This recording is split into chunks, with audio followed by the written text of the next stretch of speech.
While Caitlin Clark was becoming the fastest point guard in WNBA history to hit 1,000 career points, the same milestone Tamika Catchings hit in her own 54th game with the Indiana Fever. Paige Bueckers was on the other end of the floor, going 8 of 10 from the field. Her name is Paige Bueckers, and by the time the buzzer sounded, Clark's milestone had come in a loss, 107-104. That was the final at Gainbridge Fieldhouse on Saturday. The Indiana Fever were 0-1. The Dallas Wings were 1-0. On Wednesday night in Los Angeles, the Fever have to play another team before they have answered a single question about the team that just walked into their building and walked out with the opener. Here's what the Fever actually won this weekend, and what it's about to cost them. Look at what Curt Miller's roster did to the Fever's defense. 12 three-pointers, 23 attempts, 52%. That's what Dallas shot from beyond the arc on Saturday night. Indiana shot 7 of 24 from the same spot, 29%. The math on that gap is brutal. The Wings won by 3. And the difference in three-point shooting alone in raw points was 15 points the Fever would have needed to find from somewhere else just to get back to even. They did not. And here is the part that should get every Fever fan's attention. The Wings did not beat Indiana with one shooter on a hot night. They beat them with 3. Paige Bueckers, 20 points. Arike Ogunbowale, 22 points. Odyssey Sims, a former Fever guard, 20 points. 3 players, all over 20 points, all on the same scoreline. When was the last time the Fever's defense let 3 opposing players cross 20 points in a single game? It was not last season. It was rare even in the worst stretches of last season. And it just happened in the opener. Now, here's where it gets uncomfortable for Herb Simon's front office. Every camera in the building was on Caitlin Clark. Her return from injury, her 1,000th point, the Catchings parallel, the standing ovation at Gainbridge when the milestone came in the third quarter. All of it deserved, all of it real. But while Indianapolis was watching Clark, Curt Miller was watching the scoreboard. Bueckers had her career night against the WNBA Rookie of the Year's biggest in-state rival. Ogunbowale, the Wings' longest tenured star, dropped 22 like she was making a statement. And Odyssey Sims, let go by Indiana some years back, came off the bench to torch her old team for 20 points on 11 shots. That isn't one player having a great game. That's a roster operating in concert. That's a plan executing on the floor. And the plan didn't have anything to do with Caitlin Clark's milestone. It had to do with the fact that nobody in an Indiana uniform could stay in front of a Wings perimeter player for a full possession. 2-time WNBA Coach of the Year, inaugural WNBA Executive of the Year in 2017, 2 trips to the WNBA Finals as head coach of the Connecticut Sun. That's Curt Miller's resume before he ever showed up in Dallas. He's also one of 3 coaches in the history of women's basketball to win more than 250 college games and more than 150 WNBA games. The other 2 are Van Chancellor and Lynn Dunn. Lynn Dunn is the same coach who led the Indiana Fever to the only championship this franchise has ever won, in 2012. Miller is in Lynn Dunn's class, and he's now sitting in Dallas, drafting at number 1 for the 2nd year in a row. 2 consecutive number 1 picks.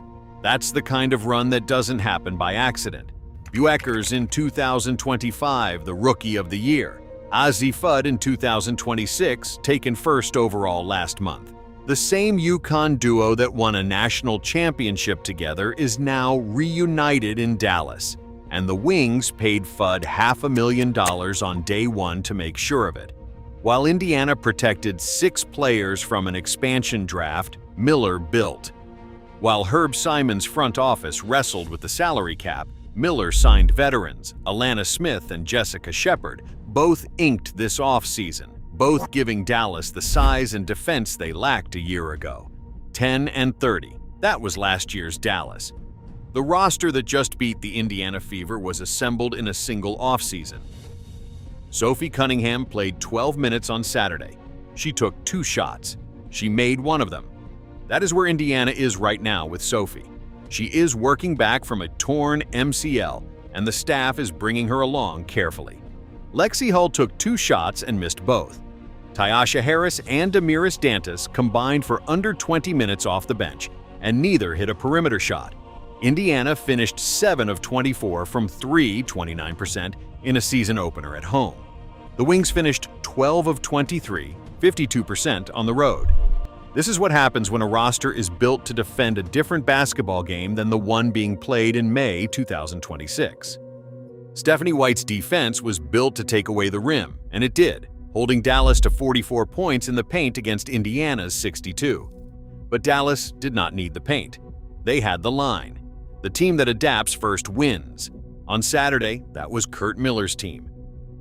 Tamika Catchings hit her 1,000th career point in her 54th game with the Indiana Fever. That was 2003. Caitlin Clark hit hers in her 54th game on Saturday.